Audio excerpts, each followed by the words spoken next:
This is WCPO 9 News. Thanks for joining us for WCPO 9 News. I'm Adrian Whitsett with a look at some of today's top stories. There's an urgent warning from local law enforcement following the fentanyl-related deaths of 2 Ohio State students. One of those students from here in the tri-state. Investigators believe 22-year-old Jessica Lopez of Greendale died after taking Adderall laced with fentanyl. Chief Tom Sinan with the Hamilton County Addiction Response Coalition says locally they are starting to see fentanyl-laced in pills like Adderall and in Xanax. And we're learning what may have been the motive behind a deadly weekend stabbing in Hamilton that happened during a quinceanera at the FOP Lodge Saturday. One man died, 3 others were injured. Loved ones said the victim comes from a family involved in cartel drug trafficking. The city of Cincinnati could block plans to build a new parking garage near Findlay Market, not far from TQL Stadium.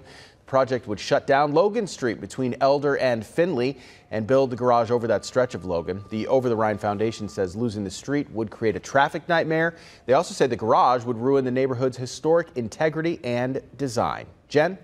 Today, we are seeing a little bit of cloud cover for the morning, but it won't last very long. We're going to see more sunshine and a little more warmth. You might notice the difference out there. 75 by the noon hour, 79 at 2, topping out at 83. And this begins the 80-degree stretch of days. 5 of them in a row, the way things are looking here in the tri-state. Now, for the other elements that you should know about, number 1, pollen levels are not bad right now. Still oak and mulberry, but those are considered on the moderate side.